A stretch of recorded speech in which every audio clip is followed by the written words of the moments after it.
So we exported a Linework image file from Rhino, so we can use it as a base to create a collage in Photoshop. So now we're in the Photoshop environment. Let's bring that base into a file. So we click on Open,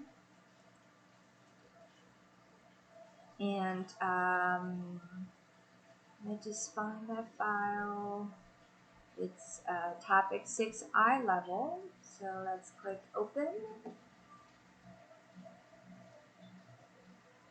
Okay, so now it's brought in, and it's defaulted to background as the layer name, and it's always locked, so we don't accidentally change it. However, you can unlock it if you want to, but once you've unlocked it, it becomes layer 0. So now we want to also bring in other textures. We want to find sky, water, lawn textures, and then also find some people cutouts. So you can find people cutout pretty easily if you just go to Google. And then say we're looking for swimming people, you can just type in swimming people, and then when you type in PNG, which is a file format that typically does not have background, you're gonna save yourself some time because you don't need to mess around with the backgrounds of those people cutouts that you're bringing in. So if you do that, you see how there's a lot of different options out there on the internet. For example, we can just choose this one here, and then you can also find the family and so on. So typically these images have no background, and even if they end up having a white background, we can always delete it very easily. Okay, so I encourage you guys to just look around and find some swimming people you like.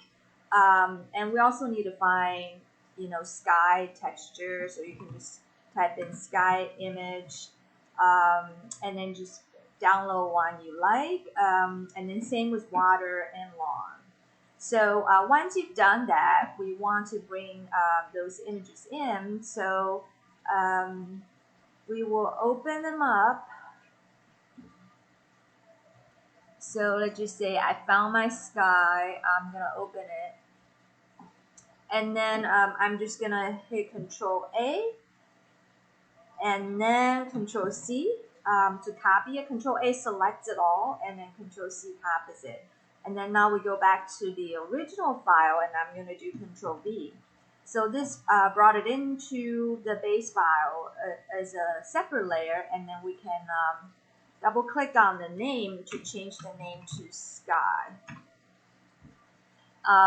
Now we want to scale the sky so it's large enough, and then it's going to fit into the back side of it. So for the sky, the perspective does not matter as much because it's way in the background. So it's as if we're looking at it, as a plan view as it is right now. So we will go to transform and scale. So we can kind of drag it out, just drag the corners. We drag the other corners.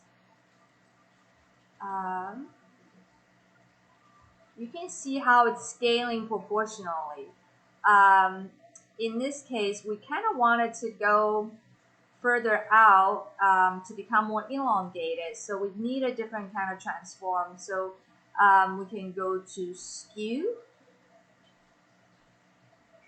and see it will let us kind of go out from here.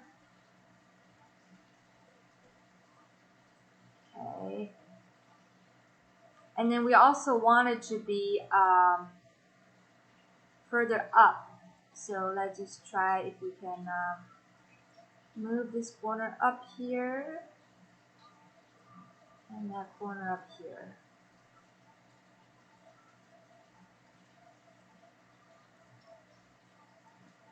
Okay.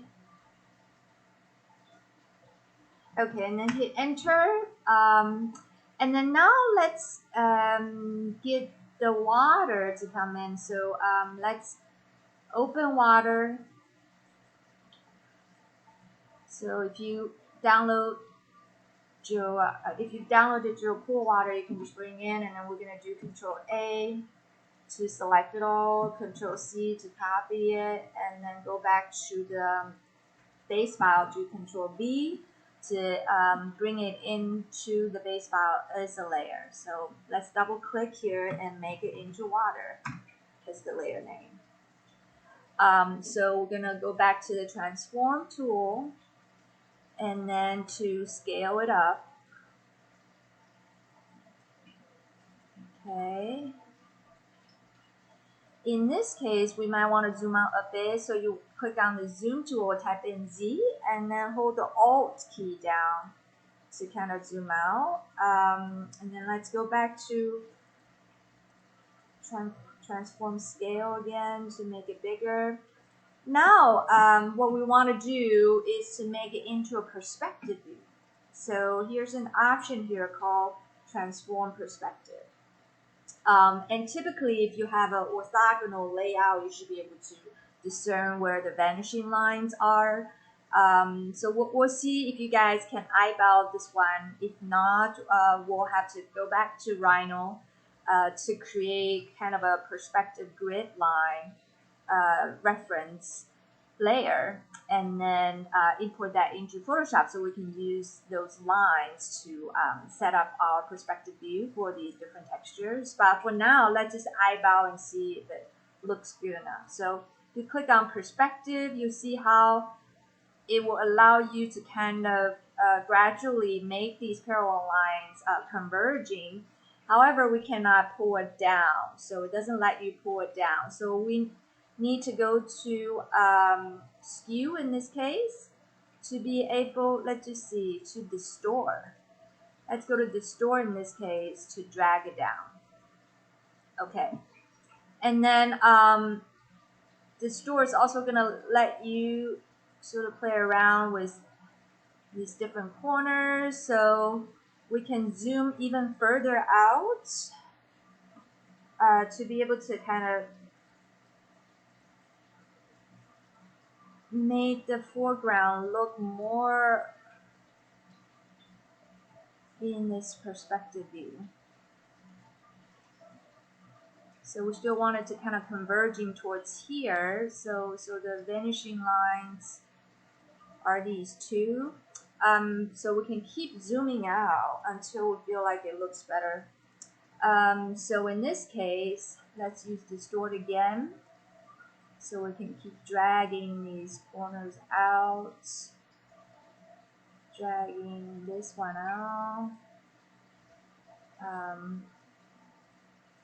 So let's zoom in and see if it looks good. So it looks a lot better than before. And then we can then import the water texture again, or we can just copy this water layer by clicking on the layer, dragging it down here into this folder with the plus sign. So we just made a copy. And then we can go to this icon here to move it. So we can move the second copy up.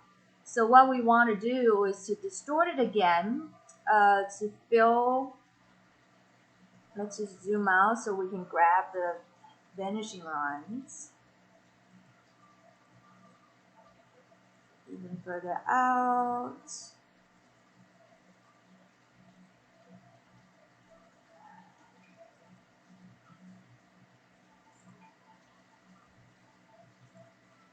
So you can see how we can basically continue to distort this one. We might actually need to make it smaller. So let's scale it.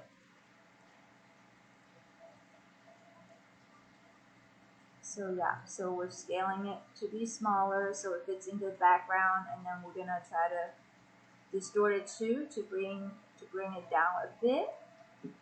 Okay, and then let's zoom in and see what it looks like. So what we want to do is to make it fill up kind of, further back. So we need to continue to make it smaller. Let's scale it down a bit more.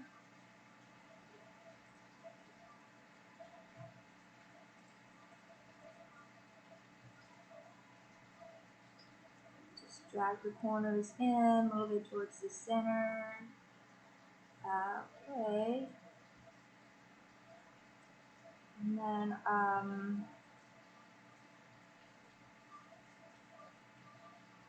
we'll zoom in and see what it looks like.